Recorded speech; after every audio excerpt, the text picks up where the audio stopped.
దేవుడిచ్చిన అన్న deputy collector సంఘం రాష్ట్ర అధ్యక్షులు, టీజీటీఏ వ్యవస్థాపక అధ్యక్షులు, అట్లాగే ఉద్యోగ ఉపాధ్యాయ అవుట్సోర్సింగ్ కాంట్రాక్ట్ పెన్షనర్ కార్మిక సంఘాల జేఏసీ చైర్మన్ గౌరవ శ్రీ లచ్చిరెడ్డి గారికి, అట్లాగే డిప్యూటీ కలెక్టర్ సంఘం రాష్ట్ర ప్రధాన కార్యదర్శి అన్న రామకృష్ణ గారికి, టీజీటీఏ రాష్ట్ర ప్రధాన కార్యదర్శి అన్న రమేష్ పాకా గారికి, సెక్రటరీ జనరల్ అన్న పూల్ సింగ్ చౌహాన్ గారికి, టీజీటీఏ మహిళా అధ్యక్షురాలు, మహిళా సంఘం అధ్యక్షురాలు అక్క రాధా గారికి, అట్లాగే గౌరవ టీజీఆర్ఎస్ఏ రాష్ట్ర అధ్యక్షులు సోదరుడు బాణాల రామరెడ్డి గారికి, ప్రధాన కార్యదర్శి అన్న భిక్షం గారికి, వేదికను అలంకరించిన గౌరవనీయులు ఆర్డీఓ గారు, తహసీల్దార్ గారు, టీజీటీఏ, డీసీఏ, టీజీఆర్ఎస్ఏ రాష్ట్ర నాయకత్వానికి, అట్లాగే నా సోదర విఆర్ఓ, విఆర్ఏ సోదర రాష్ట్ర జిల్లా అధ్యక్షులకు, కార్యదర్శులకు, సోదరులకు అందరికి కూడా విఆర్ఓ సంక్షేమ సంఘం రాష్ట్ర కమిటీ పక్షాన నా హృదయపూర్వక నమస్కారాలు తెలియజేస్తా ఉన్నా. ఈ ఉమ్మడి ఖమ్మం జిల్లా సర్వ రైతాంగ ప్రజల యొక్క సమస్యల పరిష్కారంలో వేగి చుక్కల్లాగా పనిచేస్తున్న రెవెన్యూ యంత్రాంగం మొత్తం కూడా ఇక్కడ సమాయత్తం కావడానికి కారణం గౌరవ పెద్దలు లచ్చిరెడ్డి గారు. గత దశాబ్ద కాలంగా ఒక మూర్ఖపు పరిపాలనలో, ఒక పాశపుక విధానాలతోటే ఒక మూర్ఖుడి పరిపాలనలో ఈ రెవెన్యూ వ్యవస్థ అస్తవ్యస్తమైంది. అది గ్రామ స్థాయి నుంచి డిప్యూటీ కలెక్టర్ వరకు, జాయింట్ కలెక్టర్ వరకు కూడా అధికారాలన్నీ కూడా కుచించి తగ్గించేసి ఒక కలెక్టర్ని ఒక అభద్రతలో నెట్టేసినటువంటి సందర్భం మనం చూసాము. ఇది 1984లో రెవెన్యూ వ్యవస్థ మీద దాడి జరిగింది, 2002లో వ్యవస్థ మీద దాడి జరిగింది, మళ్ళీ 2020లో జరిగింది. అంటే ఒక ప్రాంతీయ పార్టీలు పరిపాలనలో మాత్రమే ఈ గ్రామ స్థాయి రెవెన్యూ వ్యవస్థ మీద, ఎంటైర్ రెవెన్యూ వ్యవస్థ మీద దాడి జరుగుతూ ఉంది. మరలా ఒక జాతీయ పార్టీ వెంటనే ప్రజలు కోరుకొని తెచ్చుకుంటున్నారు. మరలా సంపూర్ణంగా ప్రజాభివృద్ధిలో, ప్రజా సంక్షేమంలో, ప్రజలు కష్టకాలంలో ఉన్నప్పుడు గ్రామాల్లో కానీ, డివిజన్లో కానీ, జిల్లాలో కానీ, మండలాల్లో కానీ, రాష్ట్రంలో కానీ ప్రజలకు ఒక ప్రభుత్వ ఏజెంట్గా ఉండి కేంద్ర రాష్ట్ర ప్రభుత్వాల యొక్క పరిపాలనని సజావుగా ప్రజల్లోకి అందించేదానికి ఎంచుకునేది ఒక రెవెన్యూ డిపార్ట్మెంట్నే. ఈరోజు రెవెన్యూ ఎంటైర్ సైన్యం, అది గ్రామ స్థాయి నుంచి సిసిఎల్ఏ గారి వరకు ఒక అకుంఠిత దీక్షతోటే రాజ్యాంగంలో ఉన్న ప్రజల హక్కుల్ని కాపాడేదానికి, ఈరోజు రాజ్యాంగ విలువలను కాపాడడానికి, న్యాయ సూత్రాలని కాపాడేదానికి ఏ పొలిటికల్ పార్టీకి సంబంధం లేకుండా కేవలం ప్రభుత్వం యొక్క పరిపాలనని రాజ్యాంగబద్ధంగా నడిపించే ఏకైక డిపార్ట్మెంట్ రెవెన్యూ డిపార్ట్మెంట్. అందుకే ఈ డిపార్ట్మెంట్లో అతి చిన్న పోస్ట్ అయినా ఇష్టపడి ఉద్యోగం చేయడానికి వచ్చాము మేమంతా కూడా. మనం అందరం కూడా ప్రజల యొక్క దైనందిన జీవితంలో ఎంతో ప్రభావితం చూపే విధులు, బాధ్యతలు నిర్వహిస్తుంది రెవెన్యూ డిపార్ట్మెంట్. ప్రజలకు అనునిత్యం కూడా ప్రజల్లో అంతర్భాగంగా ఉండి, వాళ్ళ కుటుంబంలో ఒక సభ్యుడిగా ఉండి, ఒక తలలో నాలుకలాగా ఉండి నిర్వహించే విధులు ప్రజల్ని ఎంతో ప్రభావితం చెబుతూ ఉంటాయి. సమాజ నిర్మాణంలో కూడా రెవెన్యూ యొక్క విధులు అత్యంత కీలకంగా పనిచేస్తాయి. ఒక పేదవాడికి భూమి కావాలంటే కూడా వాడిని ఐడెంటిఫై చేసి భూమిని పంచేదానికి కూడా మనమే కీలకంగా ఉంటాం. ఒక సంక్షేమ పథకాన్ని ఇంప్లిమెంట్ చేయాలంటే కూడా ఒక లబ్ధిదారు, నిజమైన లబ్ధిదారిని ఎన్నిక చేసేది కూడా మనమే. ఒక రేషన్ కార్డు ఇవ్వాలంటే కూడా లబ్ధిదారిని ఎన్నిక చేసేది మనమే. ఒక ప్రజాప్రతినిధి ఎన్నిక కావాలంటే కూడా అది వార్డు మెంబర్ వచ్చి ఎంపీ వరకు కూడా ఎన్నికలు నిర్వహించేది మనమే. న్యాచురల్ కలామిటీస్ లో కూడా ప్రజలు అల్లాడిపోతా ఉంటే, ప్రాణాలు పోతుంటే, ఆస్తులు ధ్వంసమవుతా ఉంటే ప్రభుత్వానికి ఏజెంట్గా గ్రామ స్థాయిలో కానీ, మండల స్థాయిలో కానీ, డివిజన్ స్థాయిలో కానీ, ఆఖరకు ప్రభుత్వ ఏజెంట్ కలెక్టర్గా కూడా ఒక రెవెన్యూ ఉద్యోగి మాత్రమే చేయగలుగుతాడు. ఎటువంటి కష్టకాలంలోనైనా సరే అది ప్రభుత్వం చెప్పినా, గత ప్రభుత్వం మాత్రం ఏనాడు కూడా రెవెన్యూ పీపుల్ మాట ఎత్తకుండానే ఆ పోలీసు వాళ్ళని ఇతర డిపార్ట్మెంట్లే పొగుడుకుంటూ పనిచేపించి మళ్ళీ మనతోనే పనిచేపించి చాకరీ చేపించారు.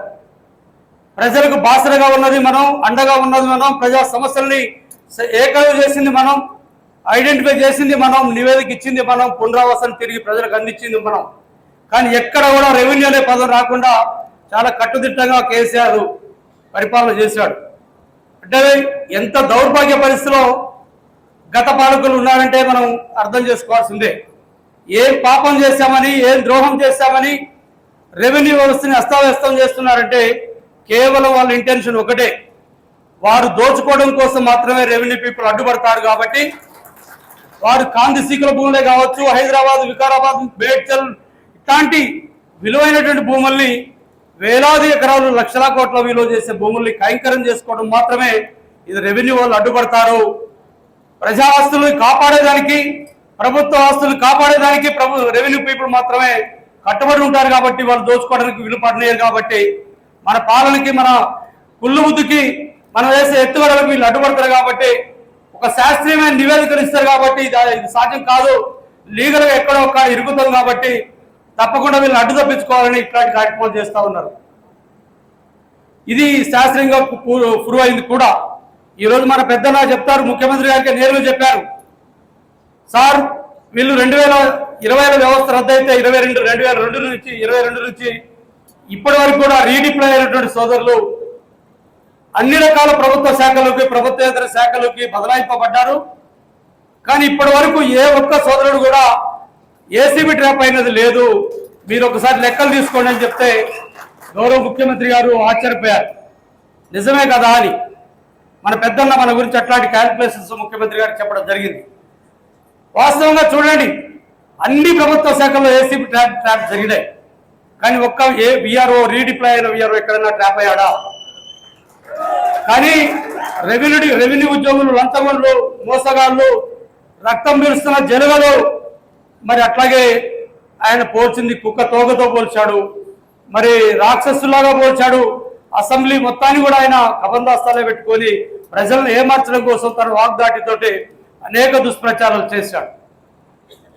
ఆ దుష్ప్రచార ఫలితంగా ఈరోజు ఎంటైర్ రెవెన్యూ డిపార్ట్మెంట్ యొక్క తహసీల్దార్లు వేలుముద్రకే పరిమితం అయ్యారు. ఒక ప్రైవేట్ ఆపరేటర్ని పెట్టుకొని వారికి ఉన్న ఎగ్జిక్యూటివ్ మేజిస్ట్రేట్స్, అతి సామాన్య ప్రజలకు అందుబాటులో ఉన్న ఏకైక మేజిస్ట్రేట్ తహసీల్దార్. అట్లాంటి తహసీల్దార్ని కూడా ఈరోజు ఏలుముద్రకే పరిమితం చేసినటువంటి దౌర్భాగ్య పరిస్థితి. సామాన్య ప్రజలు ఈ రాష్ట్రంలో ఒక చారడి భూమికే విలువిస్తున్నారు. ప్రజలు మనిషి ప్రాణం కంటే చారడి భూమికే విలువిస్తున్నారు. ఆ భూ లెక్కలు నిర్వహిస్తున్నటువంటి మ్యాజిస్ట్రియల్ పవర్స్ ఉన్నటువంటి తహసీల్దార్లు, రెవెన్యూ డివిజనల్ అధికారులు, జిల్లా జాయింట్ కలెక్టర్ల యొక్క అధికారాలు, వాళ్ళ యొక్క జాబ్ చార్ట్ని తీసేసినటువంటి పరిస్థితి. ఇట్లా చెప్పుకోకపోతే చాలా ఉంది. కానీ ఈరోజు ఆ ప్రభుత్వాన్ని ఈ ప్రజలు వెలేసి ఇంట్లో కూర్చోబెట్టిన పరిస్థితి చూస్తా ఉన్నాం. ఎవరైతే తప్పుడు వాళ్ళని మన మీద దొంగ నడిచినటువంటి సిద్ధాంతంలో ఈరోజు వాళ్ళు దొంగలుగా నిలబడి జైలుకు పోయే పరిస్థితి మనం చూస్తూ ఉన్నాం. రేపు మాత్రం మిగతా వాళ్ళు కూడా పోయే పరిస్థితి. అందుకే మనం ఇక్కడ ప్రూవ్ అయింది, మనం అవినీతి పనులు కాదని చెప్పేసి అన్న అక్కడ ప్రూవ్ చేసి ఈరోజు మళ్ళీ ఎంటైర్ 5,530 మంది ఈరోజు ఈ రాష్ట్రంలో పరిపాలన చేస్తే దాని రెట్టింపుగా ఈరోజు 10,954 పోస్టుని నూతనంగా ప్రతి గ్రామానికి ఒక అధికారిని తీసుకురావడమే కాకుండా ఈరోజు top to bottom cadre centre కూడా ఫిక్స్ చేసి, ఎప్పుడో 1984లో ఫిక్స్ చేసిన క్యాడర్ సెంటర్ని పెరిగిన జనాభా దామాషా ప్రకారం క్యాడర్ సెంటర్ పెంచాల్సినటువంటి పరిస్థితిలో పెంచకపోగా ఈరోజు రెవెన్యూ డిపార్ట్మెంట్ అవాకులు చవాకులు వెలిసి దుష్ప్రచారం చేసి ప్రజల్లో తిరగనేపండ చేసినటువంటి పరిస్థితి. వీటన్నిటికీ కూడా ఈరోజు రౌండప్ చేసి నేటి ప్రజాప్రభుత్వంలో మన పెద్దన్న ఈ ఎంటైర్ డిపార్ట్మెంట్ ని మరి బలోపేతం చేసుకొని 4 కోట్ల ప్రజల యొక్క సమస్యల్ని పరిష్కారం చేయడమే కాకుండా ఈ రాష్ట్రంలో ఉన్న 70 లక్షల మంది రైతుల యొక్క భూ హక్కులను పరిరక్షణ చేయడం కోసం ఈరోజు 9,40,000 మంది ఖాతాదారుల రైతుల హక్కుల పరిరక్షణ కోసం 18 లక్షల మంది రైతులు ఎవరైతే చిన్న సమస్యల పరిష్కారం కాక ఇబ్బంది పడుతున్నటువంటి రైతుల యొక్క సమస్యల పరిష్కారానికి ఈరోజు భూమాత 2025 చట్టాన్ని తీసుకురావడంలో రూపకల్ప మన పెద్దన్న. ఇలాంటి పెద్దని గత ప్రభుత్వం విస్మరించడంలో ఈరోజు ఈ గవర్నమెంట్ రావడానికి మన పెద్దన్న వ్యూహాలు అద్భుతంగా పనిచేసినాయి. మనందరం కూడా ఈ నేటి ప్రభుత్వాన్ని తీసుకురావడంలో ఈ అన్నలు ఉన్నటువంటి సైన్యం మొత్తం కూడా వీర యోధులాగా ఉన్నారు. అన్న యొక్క వెనుక ఉన్నటువంటి వీర యోధుల యొక్క కృషి ఫలితంగా నేటి ప్రజాప్రభుత్వం రావచ్చింది. ఈ రోజు అన్నకి మేమున్నాం, ఈ 11,000 మంది వీర సైనికులుగా ఉన్నాం, అన్నని కాపాడుతాం, అన్నకున్నటువంటి వాళ్ళందరూ కూడా కాపాడుకుంటాం. ఈ రోజు మా ఆత్మగౌరవాన్ని కాపాడింది అన్న, మమ్మల్ని నిలబెట్టింది మా అన్న, మా కుటుంబాలకి భద్రత కల్పించాడు అన్న. ఆనాడు ఉన్నటువంటి నాయకులు గొప్ప చెప్పుకుంటున్నారు. ఇప్పుడు ఆనాడు ఉన్నటువంటి నాయకులు మా ఆత్మగౌరవాన్ని తాకట్టు పెట్టి కేసీఆర్ కి మమ్మల్ని చెట్టుకొకలు పుట్టగొగలు చేసి మమ్మల్ని అనాథాలు చేసినటువంటి పరిస్థితి చూస్తా ఉన్నాం. ఈ రోజు అన్న ఆత్మగౌరవ సభతోటే ఆదిలాబాదు, వరంగల్, ఖమ్మం మొత్తం కూడా లక్షల రూపాయలు ఖర్చు పెట్టుకొని తనకి ఏం అవసరం. ఈ రోజు నా రెవెన్యూ తమ్ముళ్ళు, నా తమ్ముళ్ళు, నా డిపార్ట్మెంట్ ని పోస్తున్న తమ్ముళ్ళు, ఈ రోజు రెవెన్యూకు పిల్లలుగా ఉన్నటువంటి తమ్ముళ్ళు ఆగమైపోయారు.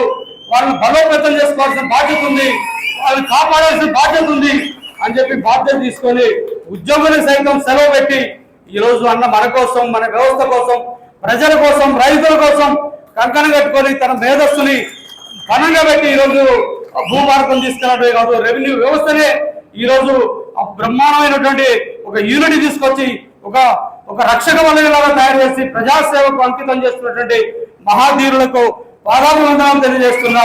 ఈ అవకాశం ప్రజలకు ధన్యవాదాలు తెలియజేస్తున్నాను. Thank you.